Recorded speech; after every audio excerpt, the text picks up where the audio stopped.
Kam McGusty's journey so far has been one of patience and consistency.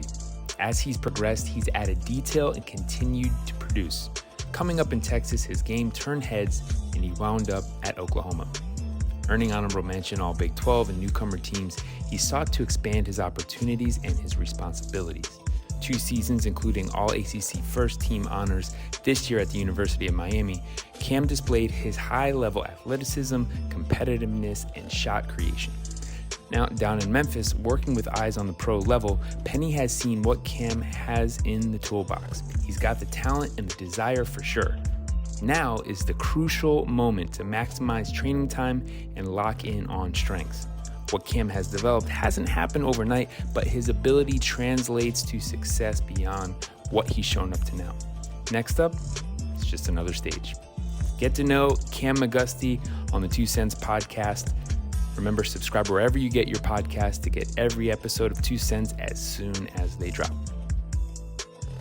Yo, what's up, everybody? Welcome back to my 2 Cents podcast. I have a special guest. A guy that I'm getting really close with on the basketball court because I'm helping him train to get ready for the NBA. Kam McGusty. What's up, Kam? What's good? What's good? How y'all doing? Appreciate you coming on the show, man. It's great to have you. We're going to jump right in. Kam and I have been working out for probably 3 weeks now on the court. Tell me how you feel after these first 3 weeks of us working out. I felt like I learned a lot. Definitely, the mental side of the game, just, getting some of the knowledge and wisdom, the footwork, cleaning up my footwork, and just working on the stuff that I never really, been taught to work on. I've been playing on a lot of skill throughout my career. So being able to break that down, get my footwork right, my mental right, just knowing the coverages, the big's going to be in, calling off screens, the passes I got to make. Just, all of the little stuff that you've been honing in on me with and helping me grow. Yeah, no, that says a lot because, you're a great scorer. You scored at Miami. You averaged 18 points a game this year at Miami. And you were just, I can't say raw because your coaches put you in position. You just had that mentality of a killer's mentality to just go get it.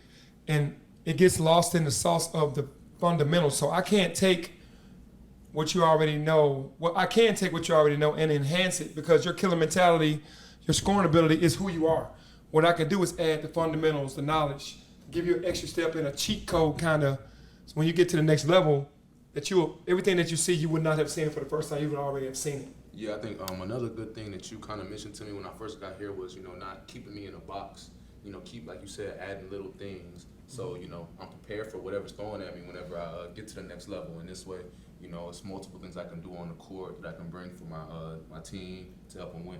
Yeah, see, you're a two-way player, so you're going to play the defensive side and you're going to play the offensive side. But then also on the offensive side, you're combo. So they can't just put you in the corner. We want you to be in pick and roll. We want you to be in zooms. We want you to be ghosting screens, getting the ball, making the next decision. And that's what we're working on a lot as well. Yeah, I definitely think it's great for me because I know at the next level I'm going to have to be able to hit open shots, play make, create for my teammates, and, guard on the other end. So those are, the big 3 areas that I feel like we've been growing a lot here in these last 3 weeks and continue to grow and get ready for the Summer League, Combine, and hopefully the NBA season coming up in the fall. Yeah, that's great. I think that, it had to start somewhere. It started in Houston, Texas, and all of the coaches that you've come across from AAU to high school to even at Oklahoma before you went to Miami. What has that path taught you coming from Houston, going to Oklahoma? Because a lot of people didn't know. I didn't remember you at Oklahoma, but going from Houston to Oklahoma, then from Oklahoma to Miami, what was that like? Man, going from Houston to Oklahoma was a great experience. I had a great high school career. Finished top 50 player. Got to choose from a variety of schools, whether it was the ACC, Big 12, Pac-12. Had all offers. But going to Oklahoma was a very humbling experience for me. I had a great freshman year. It was all conference, honorable mention, all freshman team. Led my team in scoring, was the best player on my team for sure. And then my sophomore year, we had got Trey Young. And, that kind of put me in the corner a little bit. He handles the ball a lot, makes a lot of decisions. And, at the time I was 19, so it really didn't sit with me right.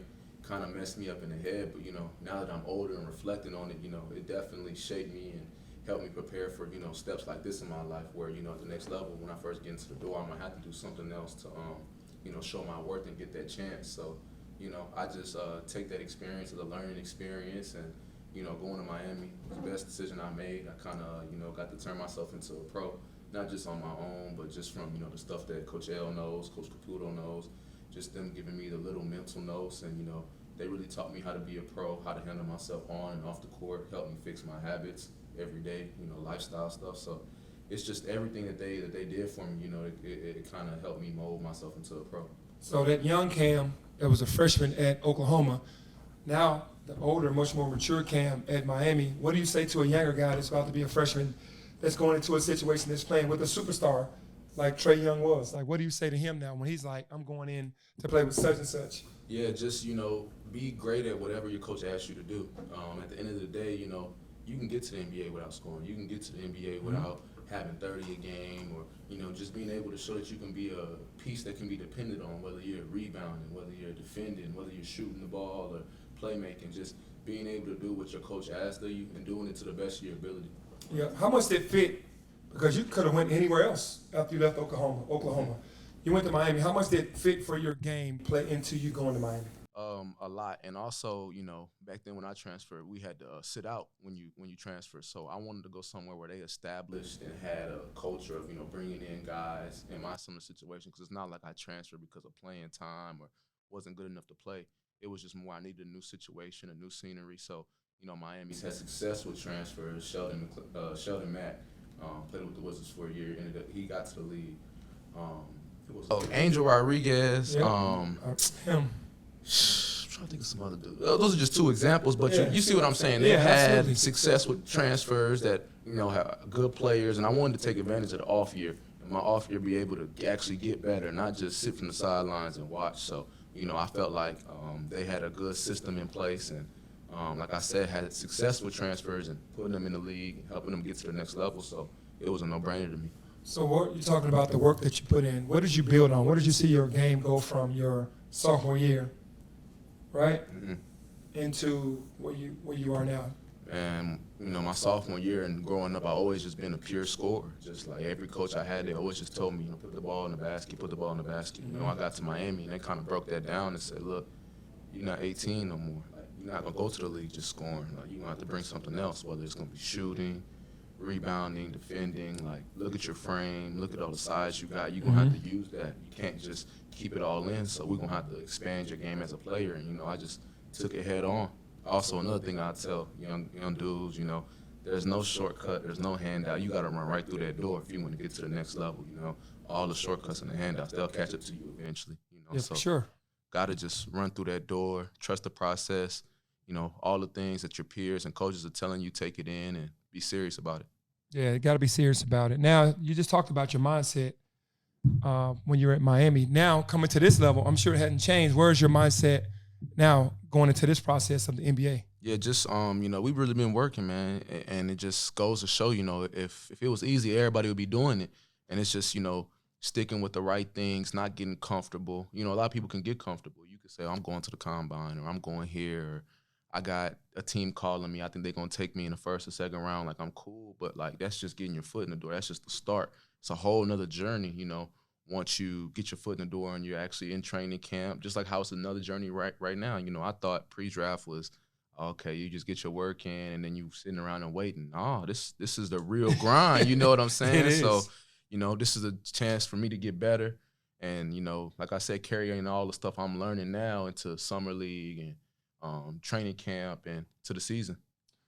So are you willing to adjust your role based on the team? So if you go somewhere where they say, hey, look, we just need you to lock up and sprint to the corner right now, and then maybe later on we'll adjust your role and make you better. Are you willing to adjust to any team that says they want to draft you? If you go into a meeting and they say, all right, are you willing to adjust to any role? You've been scoring your whole life.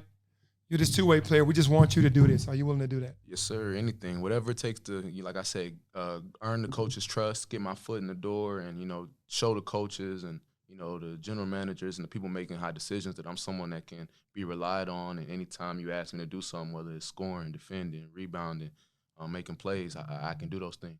Yeah, so what do you, like, you going into these workouts, say you go into a workout with some other guys, your peers.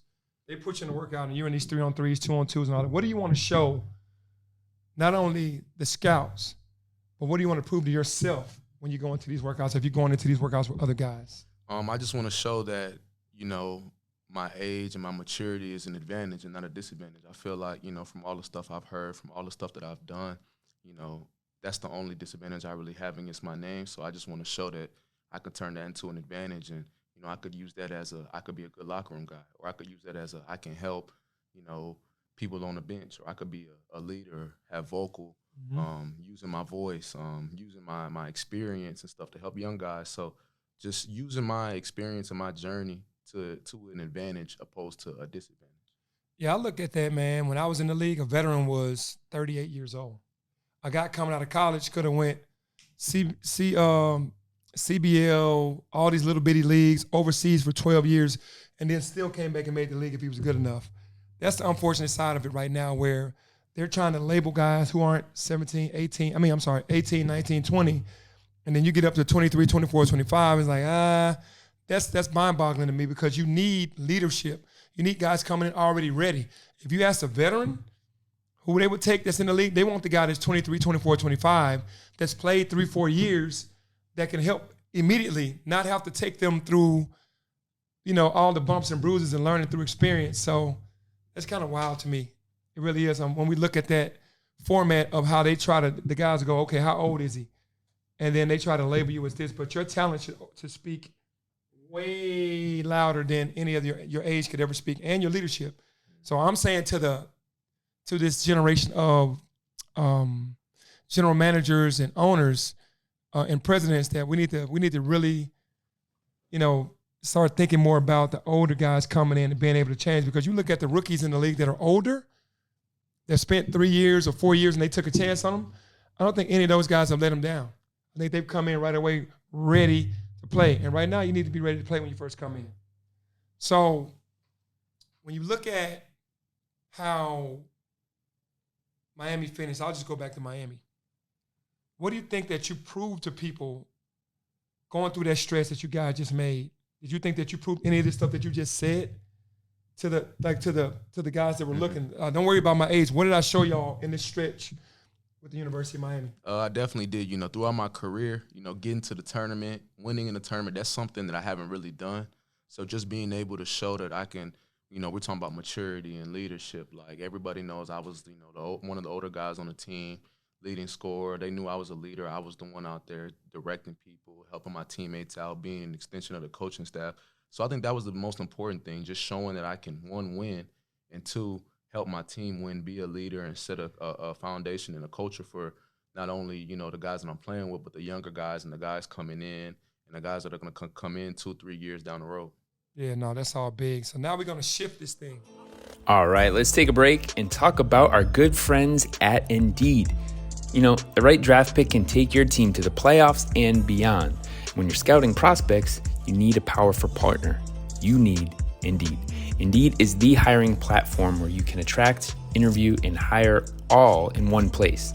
Instead of spending hours on multiple job sites searching for candidates with the right skills, Indeed's powerful hiring partner that can help you do it all. Find a great talent faster through time-saving tools like Indeed Instant Match, assessments, and virtual interviews.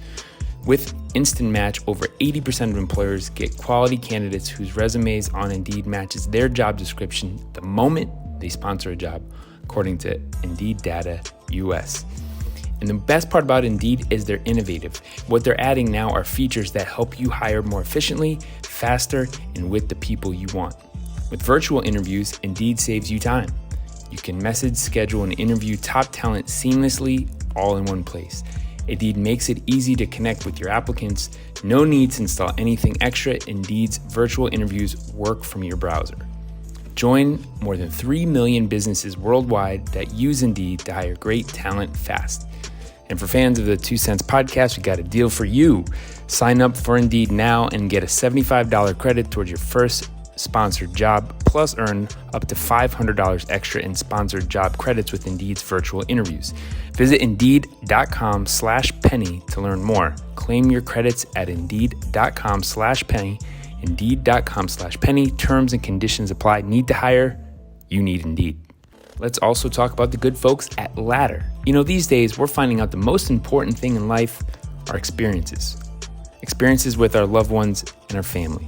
Nothing like sitting on the couch and watching a game together or hitting the court for some friendly competition. And on that note, it makes sense why people get life insurance, especially term coverage, which is surprisingly affordable. Why not pay a bit each month to protect the ones you love? If you're asking yourself this question, choose Ladder. Ladder is 100% digital, no doctors, no needles, no paperwork. When you apply for $3 million in coverage or less, just answer a few questions about your health in an application. You just need a few minutes, a phone or laptop to apply. Ladder's smart algorithms work in real time, so you'll find out if you're instantly approved. No hidden fees, you can cancel anytime. You can get a full refund if you change your mind in the first 30 days. Ladder policies are issued by insurers with long proven histories of claims. They're rated A and A+ by AM Best. Ladder customers rate them 4.8 out of 5 stars on Trustpilot, and they made the Forbes Best Life Insurance 2021 list. Finally, since life insurance costs more as you age, now is the time to cross it off your list. So go to ladderlife.com/penny today to see if you're instantly approved. That's ladder, LADDER, life.com/penny, ladderlife.com/penny. Get started today. First time on my 2 Cents podcast, we're going to look at film and we're going to look at the synergy and talk about where your game was then in the college game, what can translate to the next level, and what we need to do better and what we're working on compared to what we see in the and what you did in the NCAA tournament and this year at Miami. So now this is the part of the ISO side of the ball, and we just talked about this. On the next level, you might not be able to do this. You might, unless a veteran passes you the ball with 5 seconds left and then go, okay, go get a bucket. They're not going to give you the ball early in the shot clock because they already have guys. So it's great that you're able to do this because sometimes veterans put you in a situation where you got to go. But on the next level, it's going to be more length. It's going to be a taller guy. And it's going to be a situation for you to show this a small percentage at a time. So how you did this for Miami, on the next level and what we're working on is not only that, but moving without it, playing pick and roll, running zooms. But this is the best part of your game. This is what you show that you can do, is score the basketball. So getting out on the break right now, you're going to have to run that court way faster. Jogging. Like, yeah, we talked about that, but we're working on that. We got to let everybody out there know when that ball comes out the rim now, you're flying up the court because you understand that it's a due game now. So what are you seeing now as you're watching this? Just me being low on that one. I kind of, how we've been talking about getting that shoulder past the hip. I kind of got him lean and got my shoulder past his hip and was able to get to my little too strong dribble pull-up.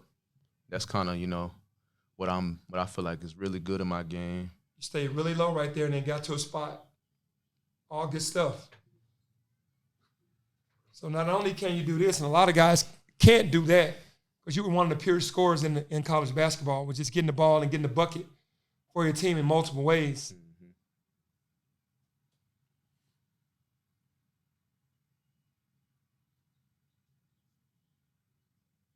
Same thing they had Jalen Wilson on you. They tried to put length on you.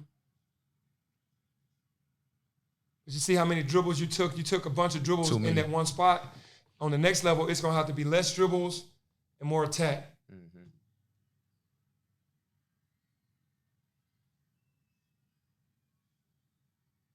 It will be easier for you, though, because in some aspect, because the floor, they can't play legal defense. So the floor is going to be, you're going to have shooters around you. So that's the level of the ISO balls.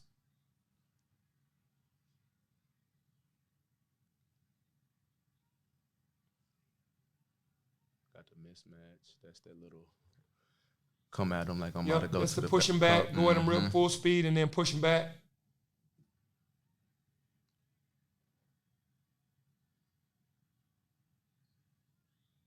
Held the finish. It's just when you get into those situations now, the big is going to back up. He tried to stay up a little bit, but they're going to back up on the next level. You're going to have that same shot, but from deeper. If you can go back on that, what we worked on, too, is sometimes on the next level, this is just a catch and shoot. So see Jalen Wilson try to creep through the middle, sit behind, and then let him throw you that ball. I know, what's my man with the headband?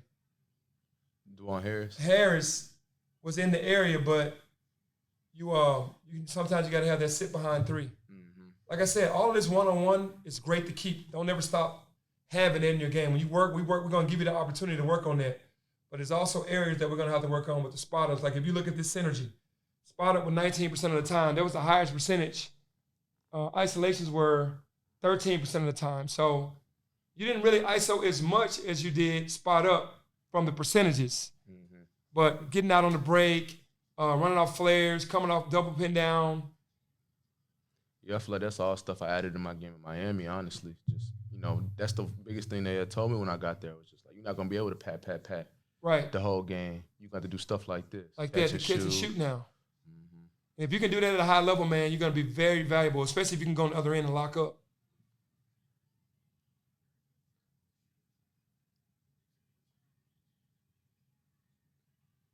Now, that was a back pedal, go back. You made that shot. Now we're turning and running. Mm-hmm. So you kind of skip backwards on that shot instead of turning and running. So the relocation, you stayed in. You got out there, still made the shot because your confidence was so high. You was playing at a high level. But we've even changed you backpedaling to just turning and running more. Right, yeah. And it definitely helps with my feet work, getting my foot set, and getting me right into the motion of my shot. Yep.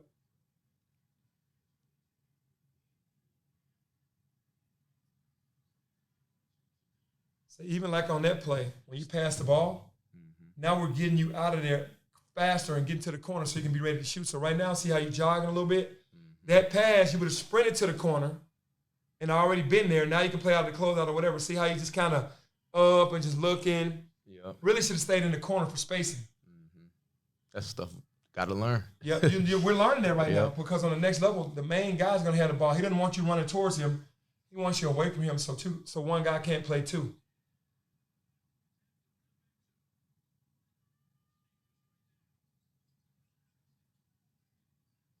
The ability to take tough shots and make tough shots is key. You take tough shots and you make tough shots.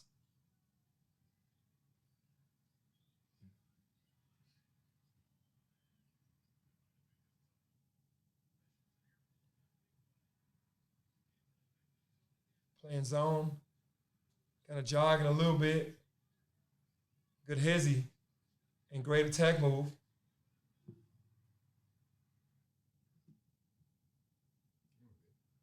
Yeah, so basically we're just looking at the chart.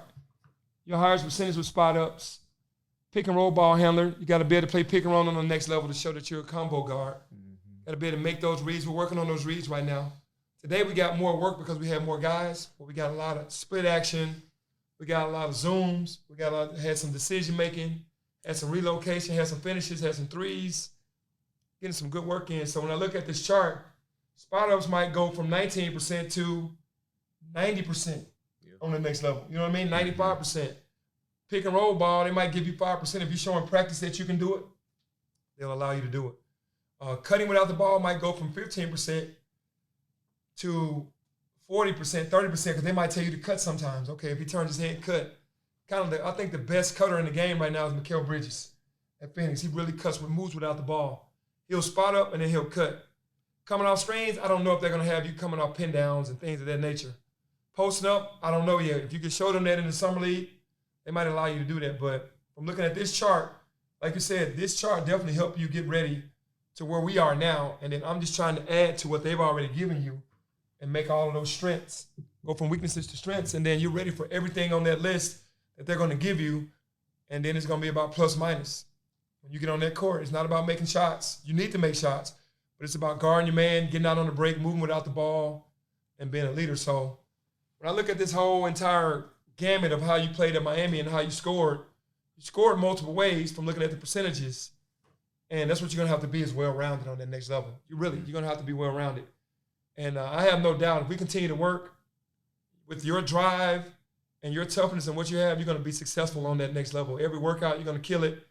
They get you in the summer league, you're going to do your thing, and you're going to be what you need to be. You're going to be where you need to be. Mm-hmm. Anything else you want to add to anybody? What would you say to a younger guy that's thinking about coming out, that's a freshman but isn't fully ready yet? Would you tell him to come out and just play G League?